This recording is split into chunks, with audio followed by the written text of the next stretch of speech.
ये शुद्धि है क्या शुद्धि है? आप लोग लघुशंका जाते हैं, जाने के बाद कुछ लोग ऐसे होते हैं कि जाने के बाद गए और आ गए, जबकि होना क्या चाहिए? लघुशंका जाने के बाद 4 कुल्ला, कुल्ला समझते हैं? 4 कुल्ला, पांव धुलना, हाथ धुलना, तब जाके लघुशंका करने के बाद शुद्धि मिलती है। 4 कुल्ला अनिवार्य हैं, पांव धुलना, हाथ धुलना अनिवार्य है लघुशंका के बाद। और शौच के बाद, शौच करने गए हैं, दीर्घ शंका गए हैं, तो आपको एक बार पूरा नहा चुके हैं तो दूसरी बार अर्ध स्नान करना चाहिए, आधा जो कपड़े पहन के गए हैं उससे धुलना चाहिए। यही शुद्धि है। अब आजकल क्या है, लोग शौच करके आते हैं, नहाते ही नहीं, घूमते रहते हैं। लघुशंका आपके यहाँ तो इतनी ठंडी पड़ती ना, यहाँ तो 2-4 दिन नहाते ही नहीं होंगे कुछ लोग।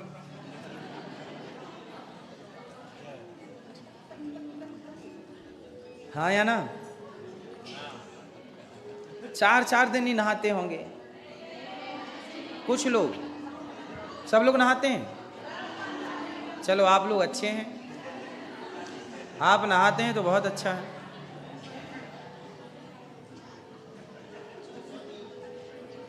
ठीक है, तो आज से क्या करेंगे आप लोग?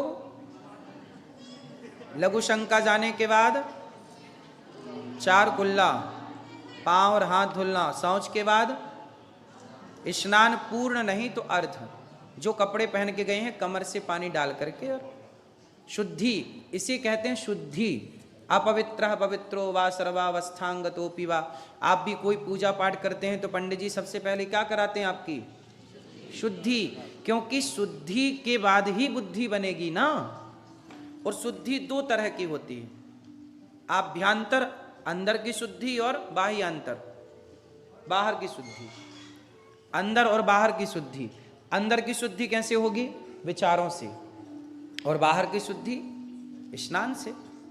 तो स्नान भी जरूरी है और अच्छे आचार विचार भी जरूरी है। तो आपको पहले तो शुद्धि का ख्याल रखना चाहिए पूर्ण रूप से। दूसरा, आपको नित्य सवेरे जागकर थोड़ा सा भीतर की शुद्धि के लिए सत्संग करना चाहिए, भगवान का नाम जप करना चाहिए, श्रीमन नारायण श्रीमन नारायण। भगवान के नाम से ना मन अंतःकरण शुद्ध होता है। तो हम बात कर रहे थे राजा परीक्षित जी को। राजा परीक्षित जी जो थे कलयुग के पहले राजा थे। इन्होंने क्या किया कि जब कलयुग ब्रह्मा जी के पास गया कि महाराज मैं बहुत परेशान हूँ, अब कहाँ जाऊँ, तब कहा कि आप परीक्षित जी के पास जाइए। परीक्षित जी ने देखा कि कलयुग गाय को मार रहा था, गाय को लात मार रहा। परीक्षित जी ने रोका, क्यों मार रहा है गाय को लात? कलयुग बोला महाराज जहां ये गैया रहती मुझे रहने नहीं देती, जहां गौ सेवा है, जहां संत सेवा है, जहां माता पिता की सेवा है, जहां लोग सत्य बोल रहे हैं, वहां कलयुग कैसे रहेगा?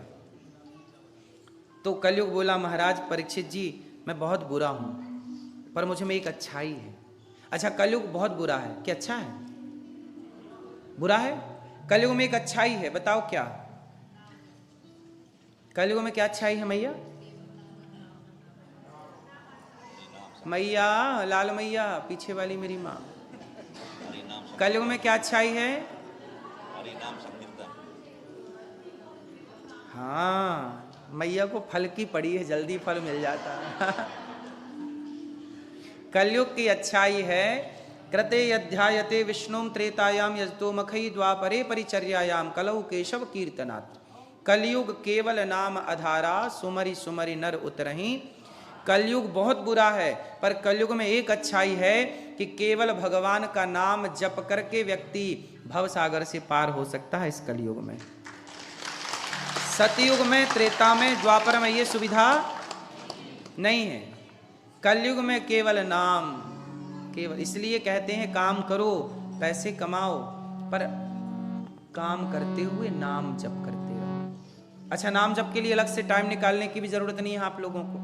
आप लोग जहां काम पे जाते होंगे, आपके घर से वहां की दूरी लगभग 10 मिनट की होगी ड्राइव, 20 मिनट की होगी, आधे घंटे किसी की 1 घंटे की भी हो सकती है। तो जो आप गाड़ी में 1 घंटा बिताते हैं, आने या जाने में आधा घंटा बिताते हैं, वो गाड़ी में बैठ के आप गाड़ी में अपनी सीट में एक अच्छी आसन बिछा लीजिए जो केवल आप समझो कि हम मंदिर में बैठे हैं, वो गाड़ी चल रही है, भीतर जाप चले श्रीमन्नारायण श्रीमन्नारायण, जो भी आपका मंत्र है, गुरु मंत्र है, श्रीमन्नारायण श्रीमन्नारायण, गाड़ी चल रही है। तो उस समय ध्यान परमात्मा का करते हुए गाड़ी, तो गाड़ी भी आप मंजिल तक पहुंच गए टाइम से, और आपका आधा घंटा सार्थक हो गया, आपने नाम जप कर लिया।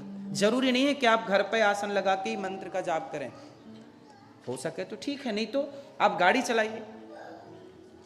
भाई आप लोग जहां काम करने जाते होंगे, वो आपकी घर से 10 मिनट की दूरी तो कम से कम होगी, 20 मिनट की ड्राइव तो होगी, हाँ या ना है? तो वो 20 मिनट को सार्थक करना है ना अपने को, तो 20 मिनट को कैसे सफल बनाएंगे? उसी में आपको नाम जप करना है। गाड़ी चलाते रहिए और चलता रहे श्रीमन्नारायण श्रीमन्नारायण श्रीमन्नारायण, श्री सीताराम सीताराम, राधे कृष्ण राधे कृष्ण, ओम नमः शिवाय ओम नमः शिवाय, जो भी आपको गुरु जी ने मंत्र दिया होगा वो आपका गुरु मंत्र होगा। ध्यान करते हुए, सारे मंत्र अच्छे हैं, सारे मंत्र बढ़िया हैं, कोई एक मंत्र पकड़ करके पार हो जाइए। तो इस तरह से आपको नाम जप करना चाहिए। राजा परीक्षित जी ने क्या किया कि कलयुग बोला कि मैं बहुत बुरा हूं पर एक अच्छाई है नाम के बल पे। तब राजा परीक्षित जी प्रभावित हो कि भाई तू बढ़िया आदमी है, एक काम कर, मैं तुझे रहने के 4 कमरे बनवाता हूं। तो राजा परीक्षित जी ने अपने राज्य में कलयुग को रहने के कितने कमरे बनवाए? 4 जगह। अब ये ध्यान से सुन लीजिए कि कलयुग कहां कहां कहां कहां रहता है। कहां कहां रहता है कलयुग? द्यूतम पानम स्त्रिया सूना यत्रा धर्मश्च चतुर्विधा। कलयुग का पहला स्थान है द्यूतम। द्यूतम मतलब जुआ। जुआ, आजकल लोग जुआ खेल रहे हैं मोबाइल। आजकल जुआ ना ताश वाला जुआ नहीं है, अब एडवांस टेक्नोलॉजी है, अब मोबाइल में आ गए हैं जुआ। सॉफ्टवेयर इतने एडवांस हो गए हैं कि आजकल मोबाइल पर ऐप डाउनलोड कर लेते हैं आप लोग मोबाइल। हमारी कुछ माताएं, कुछ बूढ़े बूढ़े आदमी ये बैठे लूडो खेलते रहते हैं। समय क्यों वेस्ट करना है? आप अपने घर में रामचरितमानस रख लीजिए, समय है आपके पास, काम धाम करने के बाद टाइम बचा, भगवान का चिंतन कर लो, या गीता पढ़ लो थोड़ा, रामायण पढ़ लो थोड़ा, पुस्तकें पढ़ना सीखिए, आपका नॉलेज बढ़ेगा, आपका ज्ञान। जिसके पास ज्ञान है वो परेशान नहीं है। आज परेशान कौन है? जिसके पास ज्ञान नहीं है। अमेरिका किनको बुलाता है? जिनके पास ज्ञान है। आप लोग यहाँ क्यों टिके हैं? क्योंकि आपके पास ज्ञान है। आपकी खोपड़ी ना होती, काम करती ना होती, तो आपको यहाँ रहने देती कोई? फिर आप यहाँ अपने बल से हैं, मतलब अपने मस्तिष्क, अपने दिमाग के बल से हैं। बोलो हाँ। यदि आप लोगों के पास दिमाग ना होता आप लोग, तो फिर यहाँ कैसे आते और यहाँ क्यों टिकते? आप यहाँ नहीं टिक सकते 1 साल यदि आपके पास दिमाग ना हो तो, हाँ या ना? तो फिर खेल किसका है? दिमाग का है। इसलिए अपने दिमाग को और बढ़िया बना सकते हैं हम अपने दिमाग। तो देखो, पैसे तो आप दिमाग से कमा ही रहे हैं ना, लेकिन पैसे के साथ साथ और भी कुछ चाहिए होता है। पैसा ही सब कुछ है ऐसा नहीं है मेरी माँ। पैसे होने के बाद भी लोगों के जीवन में शांति नहीं है। पैसे होने के बाद भी लोगों की होठों पे मुस्कान नहीं है। पैसे होने के बाद भी आंखों में नींद नहीं है। बोलो हाँ। क्यों इतनी उथल पुथल क्यों है? क्योंकि आपने अपने को धर्म से नहीं जोड़ा। इसलिए जब टाइम मिल जाए तो पैसे ऐसे ठीक है, थोड़ा गीता पढ़ लो, थोड़ा रामायण पढ़ लो, थोड़ा रामचरितमानस पढ़ लो, थोड़ा धर्म से जुड़िए। धर्म आपको क्या करता है? हमारे साधु संत पेड़ के नीचे बैठ के हजारों साल तपस्या करते थे,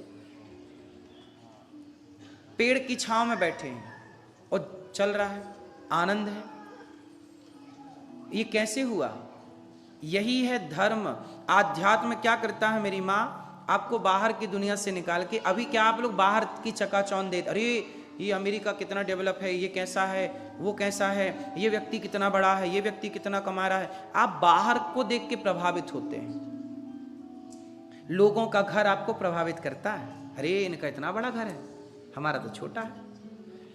आपको लोगों की सैलरी प्रभावित करती है, अरे इनकी इतनी सैलरी है, हमारी तो इतनी है। आपको लोगों की आपको लोगों की चमक, रूप, रंग प्रभावित करता है, गलियां सड़कें प्रभावित करती हैं, मॉल, रहन सहन प्रभावित करता है। बोलो हाँ या ना? मतलब आप ना बाहर की चीजों से प्रभावित हो रहे हैं, जबकि आप अपने को इतना बेहतर बना सकते हैं कि बाहर की चीजें आपको प्रभावित ना करें। अच्छा एक बात बताओ, रावण को सीता मां की सुंदरता प्रभावित कर गई, क्यों चुरा के ले गया? सीता मां, उसकी बहन सूर्पनखा ने यही तो बोला कि सीता मैया बहुत सुंदर है। तो रावण को बाहर की सुंदरता ने क्या किया? प्रभावित कर लिया, और रावण प्रभावित हुआ और अपना नाश कर लिया।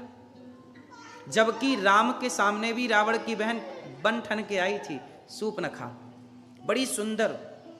क्या सूर्पनखा की सुंदरता राम को प्रभावित कर पाई? सब लोग थोड़ा ध्यान दीजिएगा। पीले भैया शांत रहेंगे, चुप रहेंगे। मैया आवाज आ रही है ना पीछे? मेरी माँ आ रही है? मैया चला लो मोबाइल।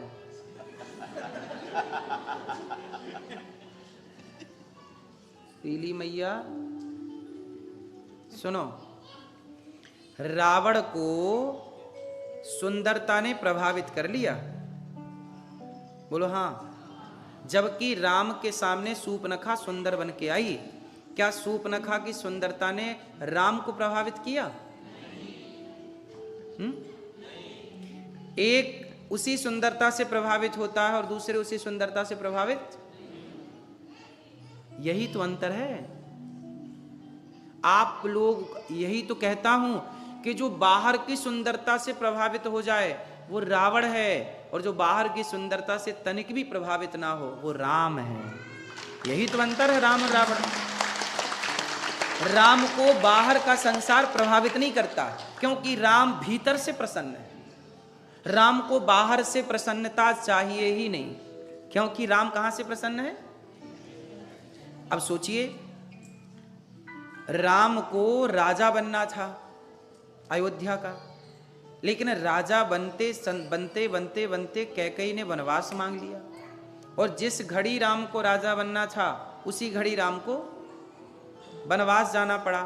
तो जब राजा बनना था तब राम जी बहुत प्रसन्न नहीं थे, और जब राजा की जगह वनवास जाना पड़ा तो राम जी बहुत रोए नहीं, परेशान नहीं हुए? बोलो हाँ। राम जी भी तो विरोध कर सकते थे ना, कैकेयी मां का, मैं क्यों जाऊं वनवास, मेरे पिता ने मुझे राजा बनाने का बोला है, मैं तुम्हारी बात नहीं मानता, मुझे नहीं जाना वनवास। यदि राम मना कर देते तो कौन भेज देता? बोलो, कोई भेज सकता था मेरी मां? इसका मतलब ये हुआ कि राम चाहे राजा बने चाहे वनवास जाए, उन्हें कोई फर्क। आप भी राम की तरह आचरण ले आइएगा कि आपके जीवन में चाहे अमीरी आए चाहे गरीबी आए, चाहे हानि आए चाहे लाभ आए, पर आप हानि, लाभ, अमीरी, गरीबी से कभी विचलित नहीं होंगे। हर समय अपने आप को प्रसन्न रखेंगे, हैप्पी रखेंगे, हर हाल में प्रसन्न। यही तो आध्यात्म है, यही तो कथा सिखाती है, सत्संग सिखाता है। हम भारतीय लोग यही तो हैं कि हम हर परिस्थिति में रहते हैं लेकिन प्रसन्न रहते हैं। हमें जरूरी नहीं है कि हमें ये होना ही चाहिए, हम इतने स्ट्रांग हैं कि हम पेड़ की छांव में भी जिंदगी गुजार सकते हैं। परवरिश किसे कहते हैं? हर माहौल में रहने का नाम ही तो परवरिश है। हम केवल अमीरी में रहेंगे ना, हम गरीबी में भी रहेंगे। समय बताकर नहीं आता कि कौन सा समय आ रहा हूं। महाभारत जीतने वाले अर्जुन जंगल के भीलों से हार गए कि नहीं? बोलो हाँ। समय कभी जिताता है तो समय कभी, इसलिए हर समय को धैर्यता से गुजारना चाहिए। आज आप जीत गए, नेता लोग चुनाव जीत जाते हैं और कभी वही नेता लोग हार जाते हैं, तो जीतने की ज्यादा खुशी ना होनी चाहिए, क्योंकि इस जीत के बाद हार सुनिश्चित है। कब तक जीतोगे ये तो बताओ। कल राजा कोई और था, कल होगा कोई और। किसी एक के शीश पर सदा रहे ना मोर। कब तक सदा ना रहा है, सदा ना रहेगा, जमाना किसी का, नहीं चाहिए दिल दुखाना किसी का। इसलिए सदा के लिए कुछ नहीं होता। संपत्ति, सुंदरता और सत्ता, बोलो संपत्ति, सुंदरता, सत्ता, ये तीनों किसी के बाप की बफौती नहीं है। ये तीनों किसी के बाप की बफौती जानते हो ना? नहीं, मतलब पिता की संपत्ति आपकी, रियासत, बफौती मीन्स रियासत, कि भाई ये बाप की संपत्ति तो आपको मिलनी ही है, बाप की संपत्ति तो आपको मिलनी ही है, लेकिन संपत्ति, सत्ता और सुंदरता ये आपके पिताजी की बफौती नहीं है, क्योंकि ये सदा ना आपके पिता के पास थी, ना आपके पास रहेगी, ना आपके आने वाली, ये आएगी। और सुंदरता सदा रहेगी। इसलिए सत्ता, जो कल राष्ट्रपति थे वो अब कुछ नहीं है, बोलो हाँ। जो प्रधानमंत्री थे वो कुछ नहीं है। आपने देखा, हमने भी देखा, आज मोदी जी प्रधानमंत्री हैं, इनके पहले दूसरे प्रधानमंत्री थे, मनमोहन जी प्रधानमंत्री थे, और फिर वो प्रधानमंत्री थे पर प्रधानमंत्री वो बाद में नहीं रहे। आप रहेंगे पर आपका पद ना रहेगा। ये पद परिवर्तनशील है, इसलिए हम लोग क्या करते हैं, चीजों से इतना अटैच हो जाते हैं कि हम प्रभावित करती हैं वो चीजें। अरे अब सत्ता थी, अब नहीं है, अब रो सत्ता के लिए। इसलिए ध्यान ईश्वर में रहे। भगवान सदा हमारे थे, सदा हैं, सदा रहेंगे। इसलिए मीराबाई कहती हैं, मेरे तो गिरधर गोपाल दूसरो ना। भगवान सदा आपके थे, आपके हैं, आपके रहेंगे। तो राजा परीक्षित जी ने कलयुग को रहने के कितने कमरे बनवाए? कौन कौन से? जुआ, पहला कमरा, जहां जुआ है वहां कौन रहता है? कलयुग। इसलिए जुआ खेलने वाले कलह करते हैं। कलह मतलब कलयुग। अच्छा बताइए, लोग अधिकांश आजकल जुआ खेलने लग गए कि नहीं मोबाइल पे, और खेलने के नाम पर लाखों हार गए, और हार के चुपचाप बैठ गए, किसी को नहीं बताया, क्योंकि बताएंगे तो लोग हंसेंगे और खेल लो। और आज के लड़कों को पता ना क्या चढ़ा है जुनून, कि यार हम रातों रात लखपति हो जाएंगे, करोड़पति हो जाएंगे, 1 करोड़ जीत लेंगे। 1 करोड़ जीतने के चक्कर में 5 लाख हार के बैठे। अब ना नींद आ रही है, ना भूख लग रही है। बोलो हाँ। यदि जुआ खेलने से ऐसी रातों रात तुम लखपति, करोड़पति, अमीर हो जाते, तो फिर सेना काहे वहां गोलियां खा रही है? वो भी ना डाउनलोड कर ले मोबाइल पे जुआ का ऐप और बढ़िया खेले। क्या जरूरत है बंदूक छाती पे गोली खाने की? दिन भर पुलिस घूमती रहती है बेचारी, धूप और पानी में भीगती रहती है। वो भी ना जुआ खेल ले। यदि जुआ से सब लोग धन्ना सेठ हो जाएं, सब लोग अमीर हो जाएं, तो फिर क्या जरूरत है काम करने की? कोई काम ना करे, फिर आप लोग क्यों काम करते हैं? बढ़िया जुआ डाउनलोड करो, करोड़पति बनो सीधा।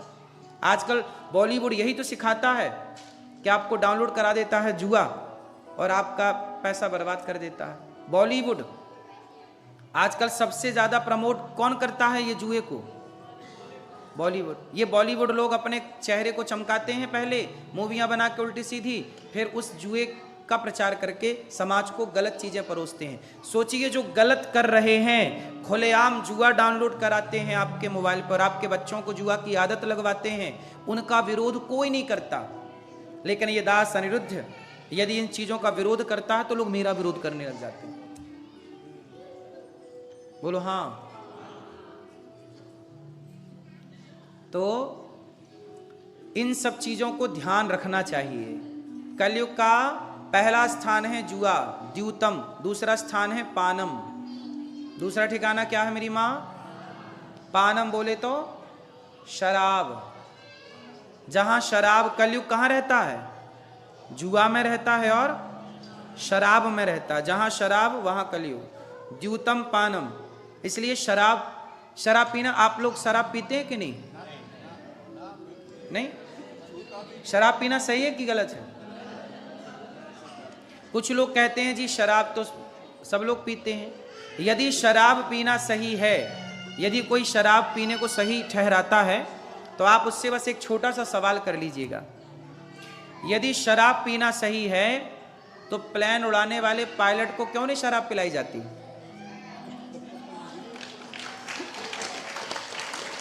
पायलट को यदि शराब 2 दिन पहले भी पिया होगा तो उसे प्लेन उड़ाने की इजाजत? यदि शराब सही है तो फिर प्लेन उड़ाने वाले को क्यों नहीं शराब पिलाई जाती? फिर आजकल शराब पी के आप ड्राइव नहीं कर सकते। भारत में ऐसा है, यहां है कि नहीं है? शराब पी के आप ड्राइव, यदि शराब सही है तो फिर ड्राइव क्यों नहीं करते आप शराब पी के? यदि लीगली सही होती तो सरकार क्यों मना करती? खूब पियो। इसका मतलब शराब गलत है। और कुछ लोग क्या करते हैं, शराब को सही ठहराते हैं। नहीं महाराज जी, शराब तो पानी है, शराब तो पीते हैं लोग, सारे लोग पी रहे हैं और आप शराब का विरोध कर रहे हैं। भाई शास्त्र कह रहे हैं कि गलत है, शास्त्र कह रहे हैं तब ना गवर्नमेंट नियम बनाई है कि नहीं जी आपको नहीं चलाना गाड़ी। क्यों मेरी माँ? इसका मतलब शास्त्र जो कह रहे थे वो आपके हित में कह रहे थे कि शराब पी के गाड़ी चलाओगे, नशे में रहोगे, कहीं भी गाड़ी ठोक दोगे, मर जाओगे, परिवार की जान जा सकती है। सैकड़ों लोग फ्लाइट में सवार होते हैं, वहां पे यदि चलाने वाला द्रौपदी आओ मेरे चीर बढ़ा जाओ मेरा, आजी चीर बढ़ा जाओ मेरा, मेरी लाज को बचाना है, चीर बढ़ा जाओ मेरा, मेरी लाज को सांवरे से मिलने का। अरे भैया पीस मारो।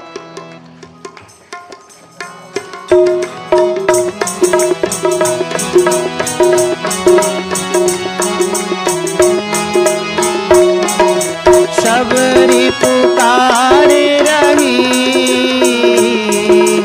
आओ मेरे रघुराई, ओ शबरी पुकारे रही,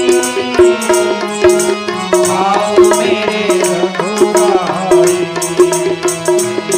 भैया कल से आपके पास झांझ हो, मजीरा हो तो कल से लेके आओ, सब गाएंगे भी, सब बजाओगे तो अच्छा रहे। शबरी पुकारे रही,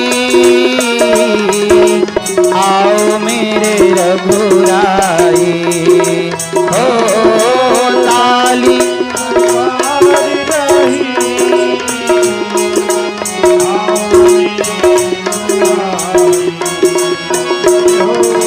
खट्टे मीठे बेरों का, खट्टे मीठे बेरों का तुम्हें भोग लगाना है, खट्टे मीठे बेरों का तुम्हें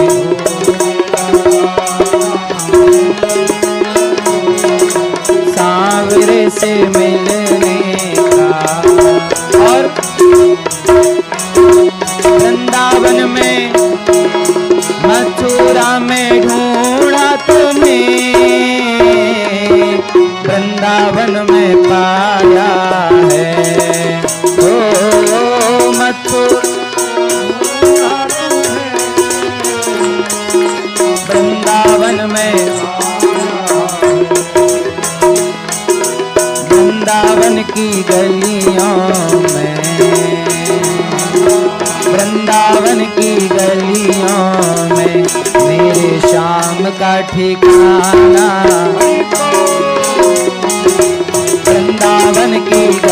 गलियों में, मेरे श्याम का ठिकाना सामने से मिलने का, सत्संग ही बहाना है, सामने से सत्संग ही बहाना, चलो सत्संग में चले, आजी चलो सत्संग में चले, हमें हरि गुण गाना सांवरे से मिलने का, आजी सांवरे से मिलने का, आजी सांवरे से मिलने का, सत्संग ही बहाना है।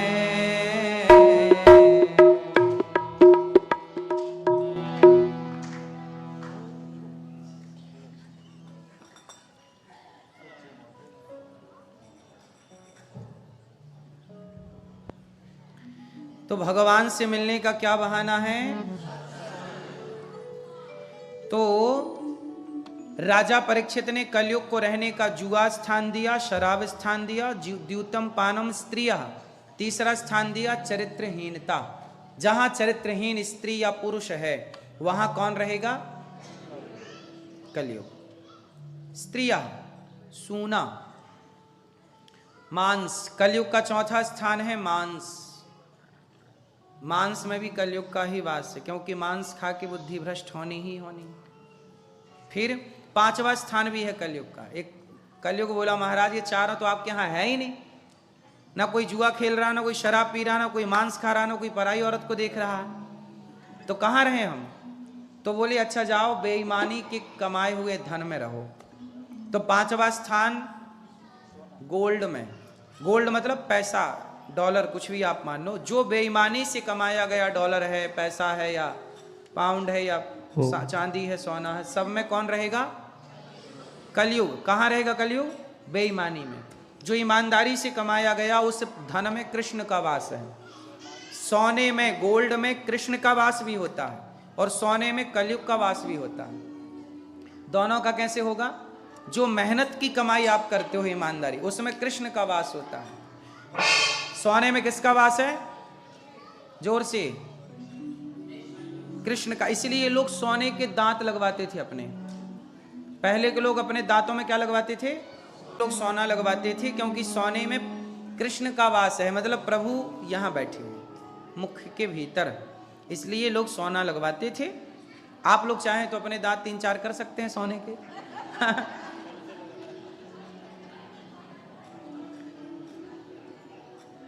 कर्ण ने अपने दांत में सोना लगा रखा था। कर्ण ने अपने दांत में क्या लगाया? मैया सोने का भाव पूछने लग गए क्या? क्या पूछ लो, लगवाएंगे। सुनो, मोबाइल पे सर्च, सोने का भाव क्या चल रहा है। सुनिए, दानवीर कर्ण ने दांत में क्या लगाया? कर्ण का रथ सोने का था। जिस रथ पे वो युद्ध करता चलता, वो रथ किसका था? सोने का। कर्ण रोज सोना दान करते थे। जब कर्ण को बाण लग गया, अर्जुन ने बाण मारा, रथ का पहिया नीचे धस गया जमीन पे, तो रथ का पहिया उठाने के लिए कर्ण गए, अर्जुन ने बाण चलाया, कर्ण के लगा बाण, कर्ण मौत के मुंह पे। तभी भगवान कर्ण की परीक्षा लेने, देखो ईश्वर की परीक्षा कितनी टफ है, कठिन है। आप लोग घबरा जाते हैं जरा में कि हाँ देखो हमारे पास इतना, आप लोग कहते हैं गुरुजी हम बहुत परेशान हैं, हमारे जीवन में संकट बहुत है। संकट आ रहा है मतलब ईश्वर आपको अपनी कसौटी में कस के देख रहे हैं कि आप कच्चे हैं या। अच्छा, लोग कुम्हार जब घड़ा बनाता है तो घड़ा बनाने के बाद उसे आग में डालता है कि नहीं? तब ना वो पानी संभाल पाएगा। कच्चा घड़ा में पानी भरो कैसे संभलेगा? आग में तपता है, तब वो ठहराव के योग्य होता कि पानी को भीतर रख सकता है। उसी तरह भगवान अपने भक्त को ठोक बजा के देखते हैं, कच्चा तो नहीं है। कितनी भी मुसीबत आए, कितना भी संकट आए, कितनी भी विषम परिस्थिति आए, लेकिन फिर भी अपने आप को भगवान के भरोसे बनाए रखिएगा और हर हाल में पॉजिटिविटी बनाए रखिएगा। देखिए, यदि आपने इतना करना सीख लिया तो जीतेंगे आप, जीत आपकी होगी। कर्ण के जीवन में इतनी परेशानियां, मौत मतलब छाती में बाण घुसा है, और तभी भगवान आ गए पंडित जी बन के, रूप बदल के। कृष्ण आ गए रूप, कहा भैया कर्ण मेरी बेटी का ब्याह है, मेरी बेटी का विवाह है, ऐसा करो मेरी बेटी के विवाह में थोड़ा आप सहयोग, आप बहुत दानी हो ना। कर्ण बहुत दानी थे, इसलिए दानवीर कहा जाता है। कर्ण को क्या बोला जाता है? दान। एक ही वीर है इस धरती पे, दानवीर कर्ण। कर्ण बहुत दानी थे, कोई उनके द्वार से भी खाली, यहां तक कि कवच कुंडल में कर्ण यदि कवच कुंडल रखते तो कभी उनके प्राण वो मरते ही नहीं। कवच कुंडल मांगने आए इंद्र, तो कर्ण बोले अच्छा आप इंद्र हो, रूप बदल के आए हो, लेकिन आप आए मेरे द्वार पे ना, और मेरे प्राण मांगने आए हैं। कवच कुंडल मतलब क्या थे? कर्ण के प्राण। आपको पता है कर्ण जब पैदा हुए तो उनके कानों में कुंडल, यहां छाती में क्या था? जन्म से था, क्योंकि कर्ण की पूर्व जन्म की हिस्ट्री जब आप सुनेंगे तब पता चलेगा कि कर्ण पिछले जन्म में कौन थे, और एक ही कवच कुंडल बचा था, और वो इस जन्म में नर नारायण के हाथों नष्ट होना था। तो नर थे अर्जुन और नारायण थे कृष्ण। तो आपको हम कर्ण की ये बात बताना चाह रहे हैं कि कर्ण जो हैं बहुत बड़े दानी। कोई उनको पता लग गया कि ये इंद्र है और ये मेरी मृत्यु मांगने आया, कवच कुंडल दूंगा मतलब मैं मर जाऊंगा, पर द्वार पर आया है तो खाली नहीं जाएगा। भले तू मेरी मौत मांगने आए तो मैं मौत दूंगा। अपनी मृत्यु का दान किया है कर्ण ने, कवच कुंडल दे दिया, ये जानते हुए कि अब मैं मर जाऊंगा। ये रहता तो मैं कभी, कोई धरती पे पैदा नहीं हुआ जो कवच कुंडल रहते कर्ण को मार सके। तो अर्जुन आ गए, इंद्र आ गए, दो दे दिया। ऐसे कर्ण को जब छाती पे बाण अर्जुन ने मारा और बाण छाती पे लगा, एक पंडित जी आ गए, मेरी बेटी का विवाह है, कर्ण थोड़ा सहयोग करो, मेरी बेटी के विवाह में थोड़ा योगदान दीजिए। क्या योगदान चाहिए? थोड़ा सहयोग। अब कर्ण ने कहा कि मैंने तो अपना सारा दान कर दिया है। जिस रथ पे मैं युद्ध कर रहा था, कर्ण को पता था कि मैं मर जाऊंगा, तो कर्ण ने मरने के पहले ही सारा दान कर दिया था, अपनी सारी संपत्ति, कि मेरे मरने के बाद मेरा रथ आप ले जाना और इससे समाज की सेवा करना, खूब भोजन बंटवाना, अन्नदान करना, सेवा करना, सब बोल चुका था पहले। मतलब कर्ण मरने के पहले वसीयत बना चुके थे सबकी कि ये इसको देना है, ये सेवा में। अब पंडित जी तब आए जब वो पहले सब दे चुके थे। अब कुछ कमा भी नहीं सकते ना, छाती पे बाण घुसा है, खड़े नहीं हो रहे हैं, मौत सामने खड़ी है। पंडित जी बोले कि मेरी बेटी का विवाह है, कर्ण मैंने बड़ा नाम सुना है, आप बहुत दानी हो, थोड़ा दान कर दो। तब कर्ण बोले महाराज मैं क्या दूं? लेकिन कर्ण को लगा कि हे राम, आज मेरी मौत है, सारी जिंदगी मेरे द्वार से कोई खाली नहीं लौटा, और आज मेरी जिंदगी के अंतिम दिन ये खाली जाएगा। तब कर्ण को याद आया कि मेरे दांत सोने के हैं। कर्ण को याद आया कि मेरे दांत, एक पत्थर उठाए, सोचिए जिसके बाण घुसा हो, मौत सिर पर हो, वो अपने दांत तोड़ रहा है देने के लिए। ऐसे मरते समय भी जब उन्होंने अपना स्वर्ण दान किया, दांत दान किए, तो भगवान वो ब्राह्मण के रूप में भगवान कृष्ण प्रकट हो गए। वाह कर्ण, आज से तुम्हें धरती दानवीर के नाम से जानेगी। तब भगवान कृष्ण ने कर्ण का क्या नाम रखा? दानवीर कर्ण। ये धरती, जब तक ये धरती रहेगी, कर्ण को किस नाम से जाना जाएगा? कि मृत्यु के होने के बावजूद भी उन्होंने अपना धर्म नहीं छोड़ा, दान दिया कि मेरे देने से यदि इनका भला हो तो आप लेके जाओ। ऐसे दानवीर कर्ण। इसलिए कहता हूं कि नियम बनाओ दान करने का। भगवान ने कहा कि कर्ण मैं तुम्हारे इस दान से बड़ा प्रभावित हूं, प्रसन्न हूं, बोलो क्या चाहिए। तब कर्ण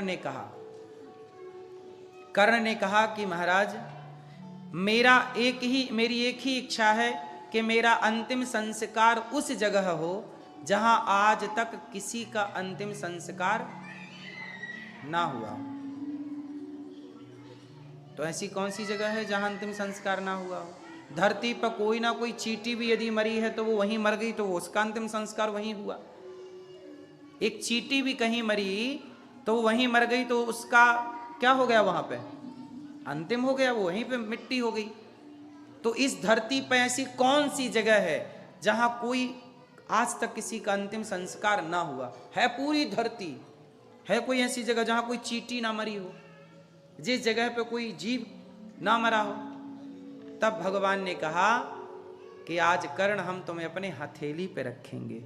तो भगवान ने अपने हथेली पे कर्णों को स्थान दिया।